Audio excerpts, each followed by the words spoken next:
The old house. The first thing I felt was the cold, a damp, invasive chill that seeped through my skin and coiled around my bones. I opened my eyes to a world swallowed by fog, thick, undulating tendrils of gray that clung to everything, obscuring the horizon, the sky, even the ground beneath my feet.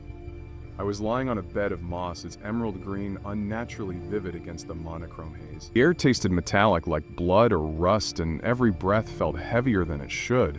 I sat up, my head throbbing, and tried to piece together how I'd gotten here. But my memories were fractured, scattered like shards of glass. A name surfaced, Elira, my name. Beyond that, nothing. No past, no purpose, just the oppressive weight of the fog and the eerie silence that pressed against my ears. The jungle around me was alive, though not in any way I could explain. The trees were towering, their bark black and slick, like they'd been drenched in oil.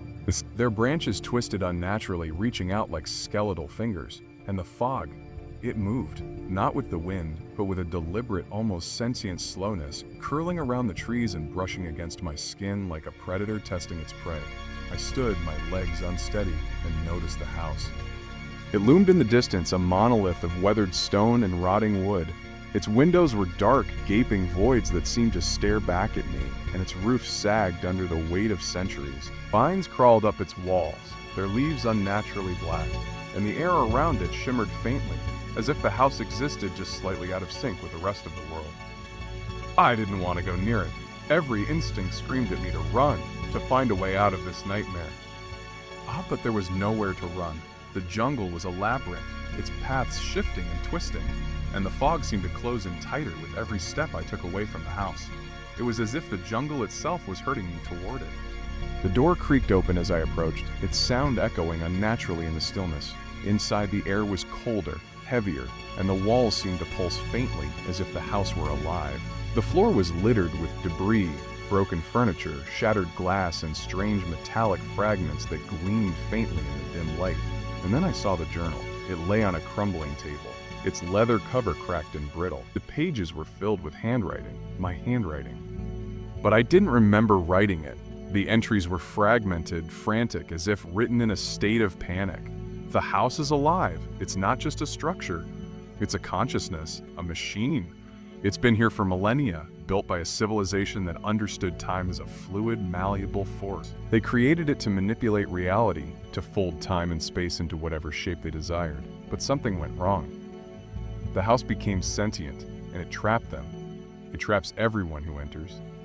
I flipped through the pages, my hands trembling. The fog is its weapon. It erases memories, distorts perception. It makes you forget who you are, where you came from. It makes you believe you've always been here. But you haven't. You're not supposed to be here.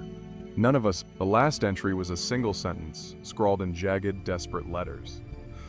The only way out is to destroy the core.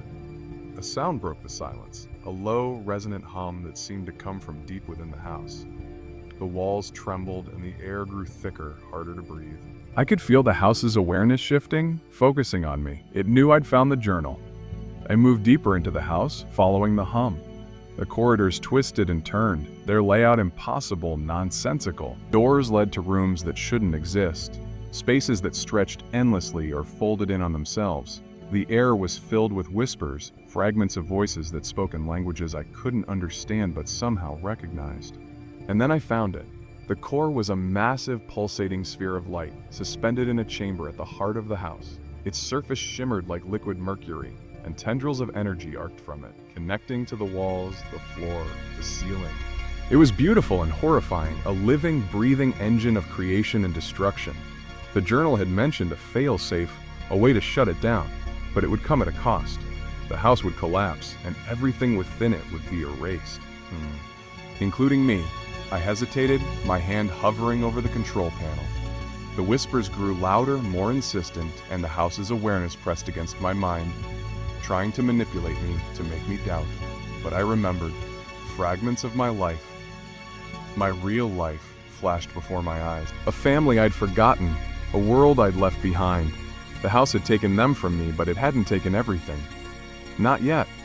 I activated the failsafe. The core's light intensified, blindingly bright, and the house began to shake violently. The walls cracked, the floor buckled, and the air filled with a deafening roar. I fell to my knees, my vision blurring, my body dissolving into the light. The last thing I saw was the house collapsing in on itself, its walls crumbling, its consciousness screaming in rage and despair. And then there was nothing. I woke up in a field, the sun warm on my skin, the air clean and fresh, the jungle, the fog, the house, they were gone. But so was everything else. My memories, my identity, my past. All that remained was the faintest echo of what I'd lost, and the knowledge that I'd done what I had to do. The old house was gone, but so was I.